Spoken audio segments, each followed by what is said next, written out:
Welcome to the CoreData podcast. This is part of a series that we're going to be doing to explore the research that we do so frequently during the year in more depth. Today I'm joined by Grahame Evans to talk about the future of advice research. The future of advice research we've been doing for the past 20 years. We're really looking at how advisors are thinking, how they're feeling, what they're working on, and how they're thinking about the market, particularly their relationship with the structure of the industry, the licensees, the regulators, and the way in which they're thinking about growth.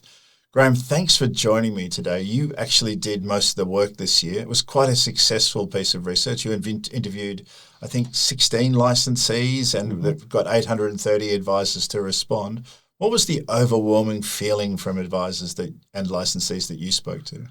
Well, I think, Andrew, first of all, thanks very much for inviting me. And this is certainly a passion of mine, the future of the advice industry, having worked in it for so long. The really good thing from my perspective was the fact that licensee satisfaction has actually increased. And what do you think's behind that? Well, I think it's a combination of two things. One is the fact that since the Hayne Royal Commission, there's been an emphasis on the introduction of new legislation and changes in the compliance regime. And so the advisors were being pushed into doing additional work through this legislation by their licensee because the licensee needed to do it legally. And so that has dropped off. But in addition to that, we've seen... Has it dropped off or they just become used to it, Grahame? Well, I think it's now become business as usual. And so they're not seeing it now as an imposition. It's just what they've got to do each day. But in addition to that, institutions are out of the game. And I think the institutions had a lot to do with how many of the advisors felt, because they didn't feel like they were in partnership with their licensee. They felt they were being treated like an employer-employee relationship. Given that the advice industry has become more confident, has a better relationship with the licensee, do you think that's part of kind of normalisation in a post-Hayne era, increasing professionalism in the industry, or better systems and processes? What's driving that outcome? Well, I think it is a combination of better systems and processes, but I think there's a focus from the licensees. In the research that we did with the heads of those licensees, there was a very common feature of the research which was suggesting that they're actually looking to help advisors improve the number of clients they look after. Our research actually shows they're looking after somewhere between 108 to 125 clients each advisor. But the research from the licensees suggests they'd like to move that up to somewhere around about 180 to 200. And so the effort that's being put in by the licensee to improve that efficiency of the advice practices is obviously adding to the satisfaction they're actually seeing. And that's also making them more tech savvy and also improving the profitability, which is borne out again by the research. Profitability is up and satisfaction is up. We're seeing that common feature. Let's look a bit more at the shape and size of the advice market. One of the things that our research has focused on for the past few years, and this year it's really stark in the evidence, is that calling all advisors is like calling all cars cars. There's a Porsche and there's a RAV4, and that's true of the advice industry. There's 4 really strong segments that we can see, and they all have different arcs to the future. Do you want to talk about that for a second? Yes, look, over the many years, CoreData's focused on 4 key segments: Foxes, Oxes or Ox, Islanders and Cruisers.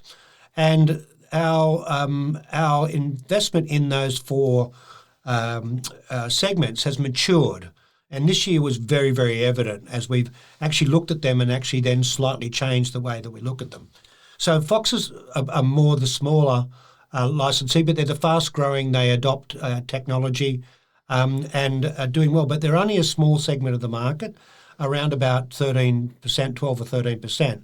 Then we have Oxes, which are the fast growing also, but the much larger practices that also have adopted technology, and their profitability is going through the roof, and they are very big targets. The foxes and the oxes are big targets for private equity.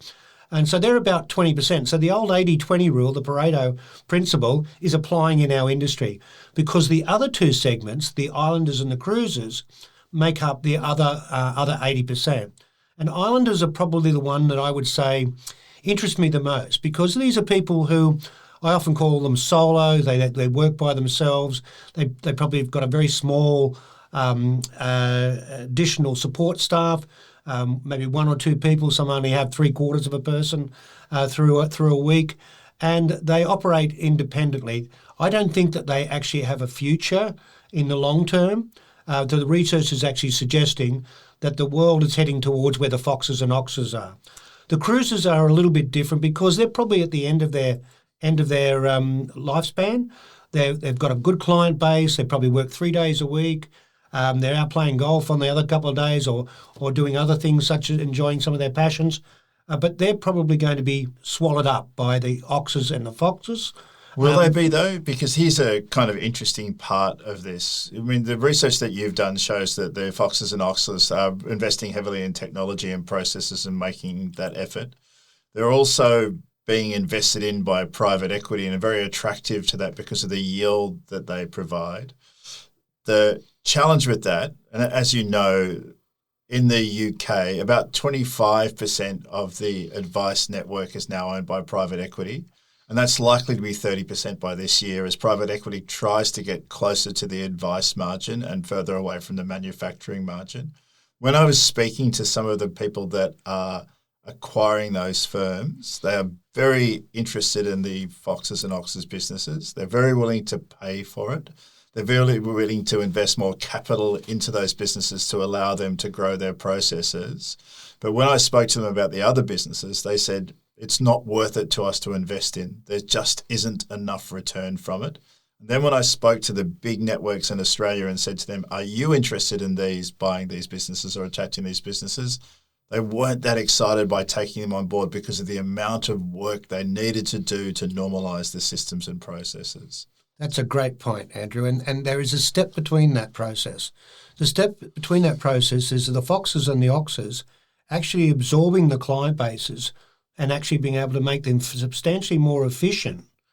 The client bases of the cruisers and the islanders substantially more efficient through the technology they've adopted. And that's a step before being actually taken by the PE. So they're looking to bulk up their businesses by taking inefficient businesses that are in the cruiser and islander level, and then actually being able to sell a much bigger business and a much more efficient business for much better multiples to the actual PE. So that's a really interesting point. That's about buying what they might see as an underperforming business and turning it into normalizing performance, or in fact improving their performance. But if you have to do that work, that really defines price. Yes, it does. And therefore you need to make sure that when you pay, people actually look at price because they hear their friends talking about what somebody got for their business. And as you mentioned earlier at the outset of our podcast, not all businesses are created equal. And we have this segmentation that we actually have.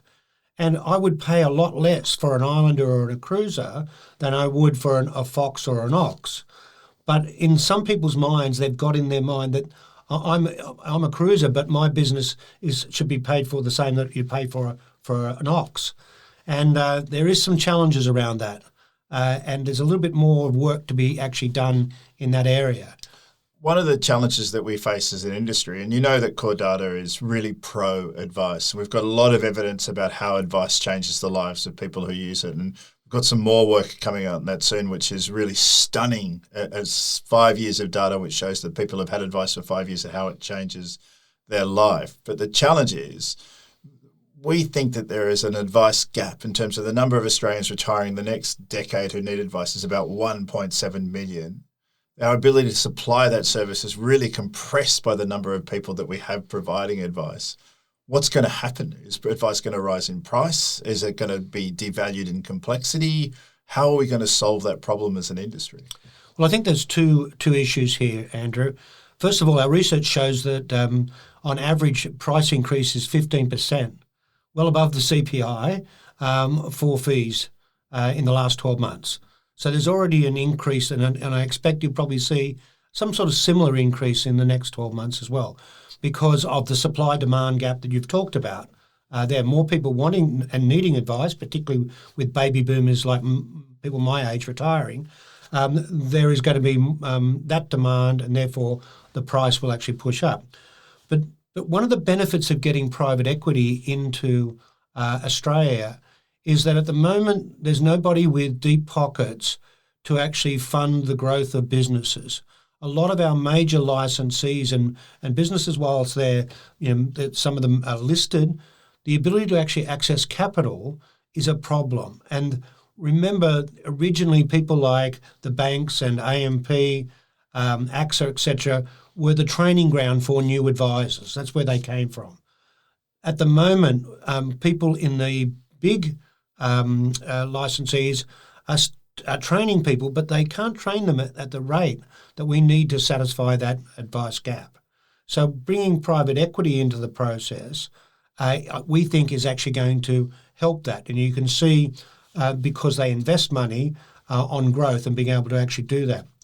The other area there is collaboration. In our research, it actually shows that a number of the super funds are key, and we're talking about industry and community funds like ART and Australian Super and so on, are key to the future of the advice industry. Because as we start to collaborate more and we start to work out that we're actually all on the same side, we've got a job to do, as we start to collaborate more, the super funds also have capital that actually can develop advice businesses as well. And so this whole research is actually pointing to a situation where we'll probably peak from a price perspective, but we've got this catch-up that we've got to do with regard to reducing this supply-demand gap. One of the things that research does, and it's possibly the ugly part of research when you do performance-based and affection and customer satisfaction scores, is it creates hierarchies. Within the hierarchy of licensees that's been created, what do you think the top quarter are doing better than anybody else, and what are they leaning into? So the top quarter are leaning into being a partner and actually responding to the needs of the advisor. So that becomes really, really important. The old days of the employer-employee relationship from the bigger institutions are gone. The people that are running the top tier, the top businesses that we see are actually now leaning into being a real partner and a real responder to the needs of the advisor. There's a basis for this, and the basis for it is that it's to the advantage of the licensee and to the advantage of the advisor to be able to improve the efficiency of the advice practices. And that comes from a number of areas. And I think that's what's actually happening. So one of the areas that we're seeing around the world creating efficiency is what we call in Australia the managed account solution, which allows people to service clients at scale and service them efficiently at scale. What did the research have to say about that? Well, there was a couple of important issues that I saw from this. The first one was that the importance that the licensee placed on managed accounts compared with the importance that the advisors placed on managed accounts. About half of the advisors actually surveyed put a fairly low importance on the use of managed accounts. And I'm not quite sure whether that's an evolution thing, because we've seen other research that we've done on individual aspects which show that the managed accounts can actually improve efficiency. But there's still this concern, I think, from the advisors that they are worried about vertical integration and other issues that might actually come with managed accounts. MDAs have actually improved in their usage quite substantially. Of the advisors we surveyed, over 50% said that would actually be using more MDAs this year in the next 12 months than they have in the past. And that's a big step because, as we know, there are challenges with that. Not all MDAs are created equal, the same with advisors. And that's something that we need to keep looking at from a research perspective, because I'm sure that licensees would like to know, and I'm sure also the regulators would like to know as well. There's no doubt the regulators are increasingly interested in that space as the gatekeepers control more and more of the flows of this. Is something that we're seeing internationally. One of the things that we also saw is that repricing is occurring. Advisors are putting up their fees and they're putting up their cost to clients. Our research shows that it had no effect on the demand for their services, and it's unlikely to in the future as people both understand the value of advice and face into relatively complex retirements. As retirement complexity increases, the number of people retiring increases, and not to put too fine a point on it, the government tries to interfere in the flows of retirement savings. Who are the advisors who are going to most benefit from that, and how are they going to transfer that benefit to their customers? Well, I think there is this use of technology, and this gets back to our segmentation. And the foxes and the oxes are actually more highly digitised, are actually out there searching for new ways to improve and to communicate with that. One of the highest investments that we're seeing with advisors through the research is that they will invest in client engagement processes to improve that engagement. Things like calculators for how long people will be able to last with the amount of money they have in retirement. New ways to actually communicate and improve that message to people, and also the usage and the future usage of annuities and income-based products, which are going to support the normal advice that is actually provided to retirees. Segueing slightly into advice growth, one of the hidden bits of the research is that advisors aren't really having to chase customers anymore. They seem to be almost overwhelmed by the demand for their services. How are they going to scale their businesses so they can actually achieve what they want to achieve, which in most cases for most advisors is helping the most people? And how do they then anchor that help with the customer? Well, look, the research shows that they're only slightly increasing the number of people that they're actually supporting, and that demand is greater because they don't have that efficiency. Some of the efficiencies are coming from through the use of things such as managed accounts, where you've got a common investment philosophy, and you can use the managed account through that process or an MDA. That efficiency, and the question is whether the efficiency is to the practice or to the client of using that. But that's one of the ways that advisors are actually improving their efficiency. The other part of that is actually to improve the technology. And as we know, the industry is fairly heavily weighted to one major player in the technology side, which is evident again by our research.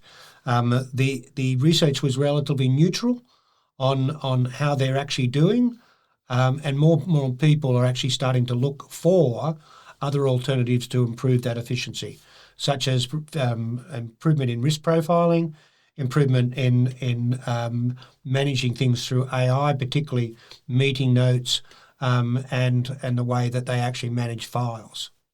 So picking up on that point, one of the pieces of research that we do 4 times a year, which is about how trust is working in the advice industry. Trust is back in terms of post the Royal Commission. It dropped to a low of between 3 and 4 on a 10-point scale at the peak of the Royal Commission. It's back to 6 out of 10, which puts the advisors on par with accountants and well ahead of superannuation executives. What's the next step for advisors in this space? How do they bank the fact that they have got a good trust ratio, and how do they start to grow the number of people whose lives they can affect? Well, look, let me just give you some additional numbers on that from our research on that. The average was 7.9 out of 10 satisfaction for a licensee, but the NPS score for the cohort that we actually researched was 24.9. which is just a great result. And compared with prior years, I was a user in prior years, as you know. Compared with prior years, that's a great result for the industry. So this trust that's improving between licensee and advisor, and the improvement we're actually seeing in acceptance of what the licensee is doing, because they are partnering and actually recognising the needs of the advisor, is actually going to mean that they will adopt a lot of what the licensee is actually putting forward, because it's not just about the licensee, it's about the practice as well. And everybody's a winner in this process. They will improve that efficiency, and that's what we're actually seeing in our research. The evidence is all the way through the research that they're partnering more with their licensee, and the licensee is actually taking their needs into account, and actually that's improving the practice. The end result for the practice, their practice is worth a lot more, and that's the key for them. We have a number of new licensees which have emerged post the sort of metamorphosis of the industry as people try to either de-risk their portfolios or chase the opportunity. Given that they've got the opportunity to be new and try and move away from those older legacy systems, or try and merge systems and focus on those things, how do you think they're going to emerge in the next 3 years, and where are they really going to lead? Well, I think this is going to be a challenge. Because there's such great satisfaction with existing licensees, the movement, when I spoke to the heads of the licensees in the research, it was another common feature was that they don't see much movement in the industry now as they did maybe 2 or 3 years ago. So that inorganic growth, the acquiring of people, has just gone away, so it's going to have to be organic growth? It's going to have to be, well, organic growth, the only other way is you're going to have to actually buy. Well, there's a challenge in that, because we don't seem to be able to grow new financial planners at the rate which the industry is requiring. There are real constraints in people studying it. There are real constraints in people transferring old skills into the industry. The regulator, administrator seem to be deaf to the changes that are required. How is that going to change? Are people just going to seek digital solutions? Well, there has to be a digital solution at some stage. As we know over the years in the research that CoreData has done, we know that the cost of acquisition is a major hurdle for people in respect to the digitisation.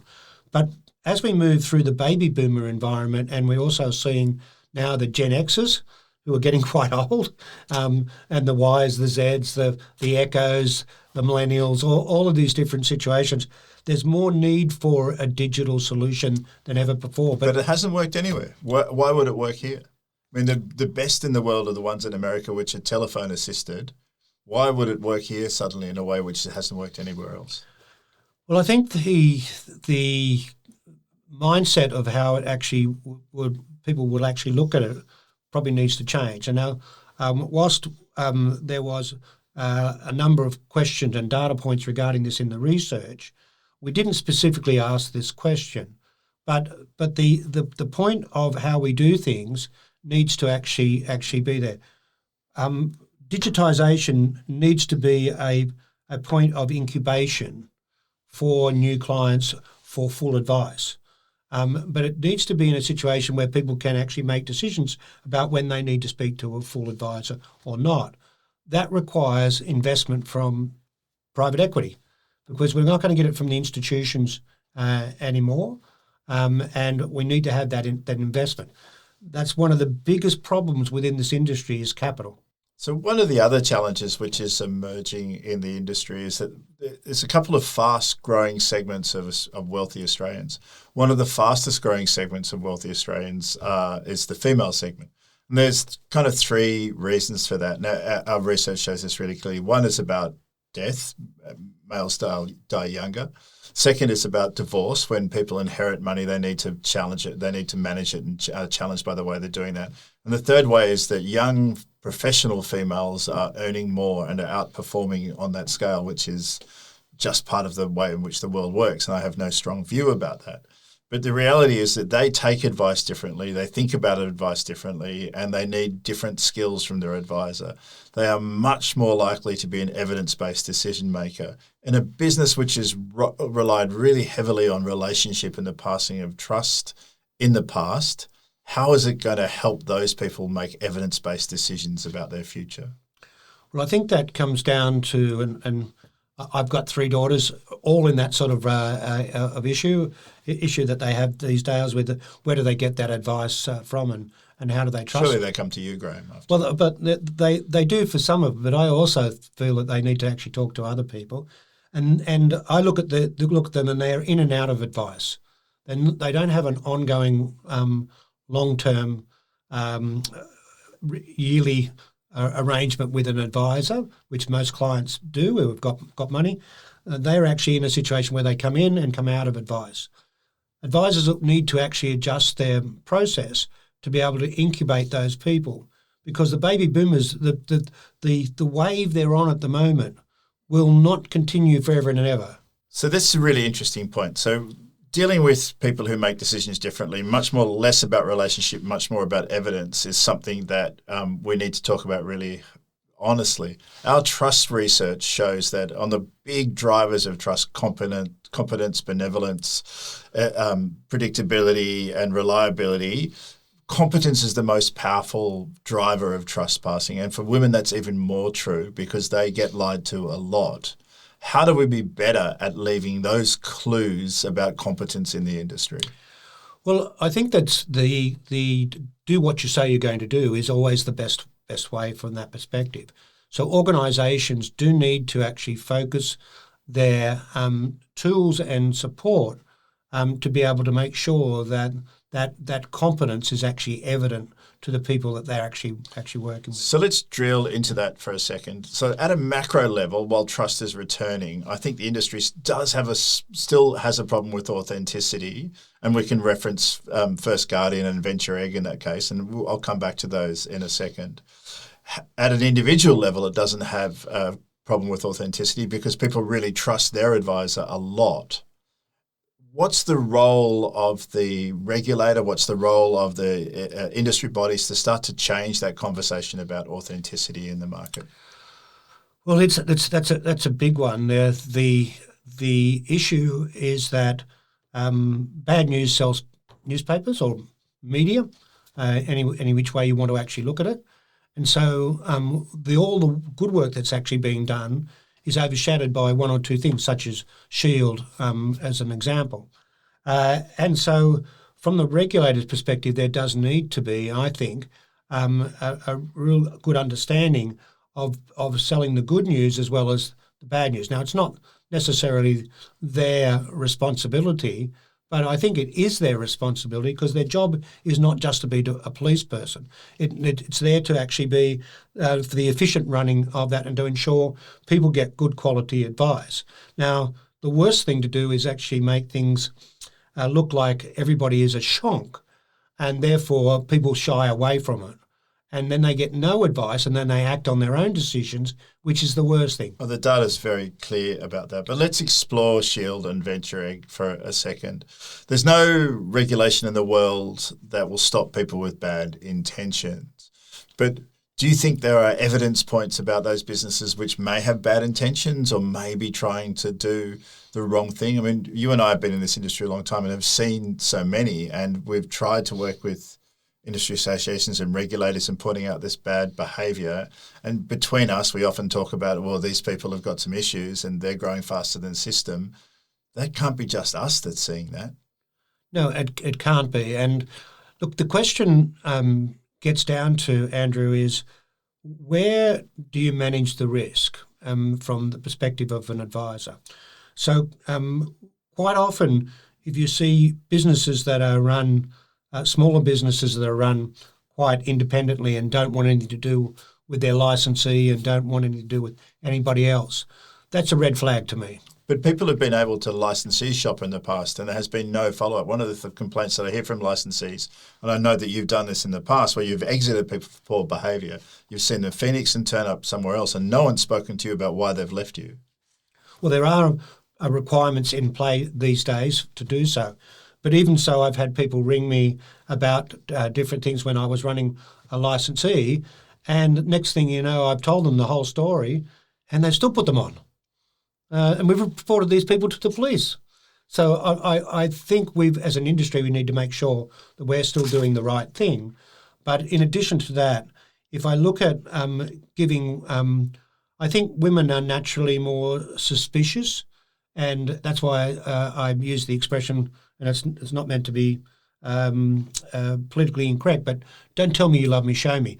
Give me evidence points that I can trust you. Give me evidence points that you're authentic. Give me evidence points that you've got my interest at heart.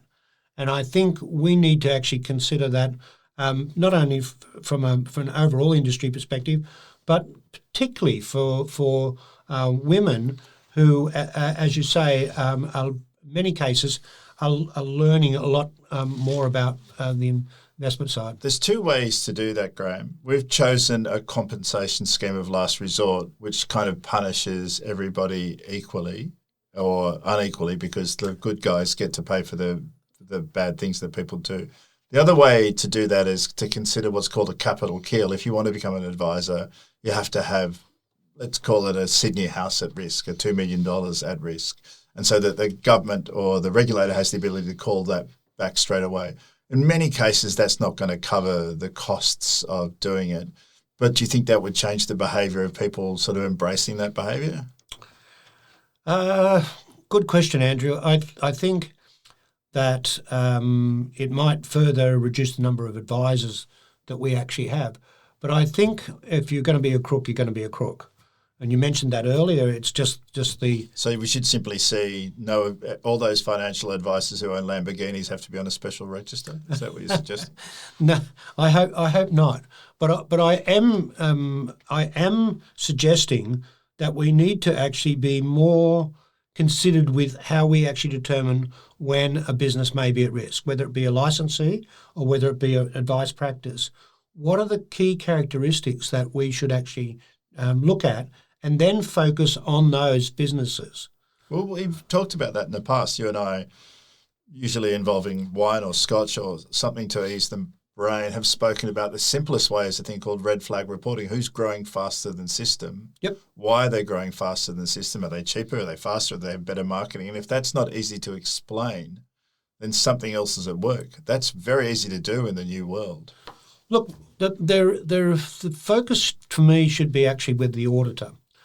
The auditor that audits, particularly the smaller self-licensed practices, where they are operating fairly independently, there's no licensee looking over them, they should actually be asked to provide more information. Technically, we're required to fill out an FS 70, which is a form which says we're actually complying, and the auditor fills out an FS 71, which basically says, yes, you are complying. That reporting to ASIC is actually quite minimal each year, and I think that it has the opportunity to actually take into account what are these red flag indicators, and so ASIC knows where people are. I think the auditor has a much bigger part to play than they're actually playing at the moment. Final question. This research revealed, well, not this research, but other research that we've done has revealed, and it sort of goes to this part, is that at the moment in the great wealth transfer in Australia, and we don't really know how much money is being transferred. Let's start with, let's call it $4 trillion. Yep. It could be as much as twice as that, but it's certainly no less than that. Our advice industry is keeping about 20 cents of every invested dollar inside that network because the inheritors are staying with them. Around the world, the best are seeing 60 cents. I was about to say pence because that's where my best data is coming from, the UK, of 60 cents in every dollar inside the network. What are we doing wrong? We're not connecting with the younger people, and that process is a function of the fact that people are walking through the door at the moment. If I go back 10 years, you had to find new clients, and you would do seminars and you would invite retirees, but you'd get them to invite their families along.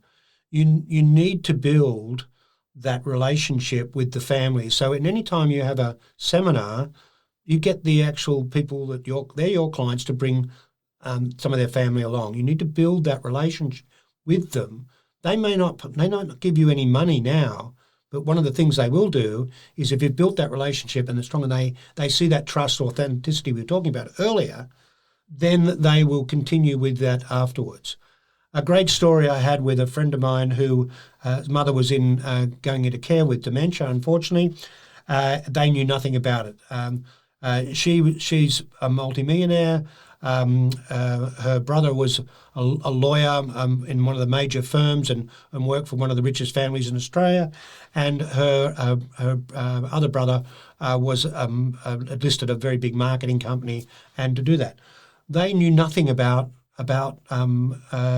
aged care. They found an advisor over at Manly that did. He looked after them perfectly, and guess what? They all put their business with him, because all he was doing was actually sorting out a very small issue for them, which was how to deal with aged care and putting their mother into aged care and what they needed to do financially for it. We need to think about the future. We can't think just about the present. And to do that, we need to invest part of what we're doing, the time, into the children and grandchildren of the people that we're investing today. Adding to that question, and it's off topic, but I'm going to keep going with it. The research shows really clearly that the great value of a licensee is de-risking the business, taking away some of the risks that people are facing into as they go for scale and add all those things. I can see how that works inside licensed practices, and I can see the effort that licensees are putting into it. What are the great licensees doing in that space? In respect to the how they de-risk? Yeah. Well, I think the key part is actually getting rid of people that they think are not going to sit with the culture. We often talk about fitting in the family photo, and they don't fit in the family photo for lots of different reasons. So most of the good licensees have risk management systems that actually don't do what I would call the standard risk. They do that, of course, but then they start looking at much more psychographic type of analysis of the advisor they're actually dealing with. And what are the things that are actually happening? People who are late on their audits, people who operate by themselves, a fraud risk quite often. People who are operating on a different system to what the rest of the business may be. Lots of different things that actually may give that. So they're looking at people in much more depth than they have in the past. When we explored this research, we noticed a couple of things that are going on, and this really comes from one of the great thinkers in the industry who's running a network now. He said that the idea of the name licensee is kind of dead. It should be advice network now. Yes. Do you believe that's true, and if so, why? Okay, so for a number of the licensees that I actually interviewed, they have multiple licenses. So licensing is just a service amongst a whole range of other services. So if you're a licensee, you're actually licensing people. If you're an advice network, you have licensing as one of the services that you provide. And there are some very good examples of that around the business, the WT Group, Count, people like Rhombus. These businesses are actually looking after multiple licenses, and licensing is just one service they're providing. And I think the proper way to actually look at them these days is an advice network.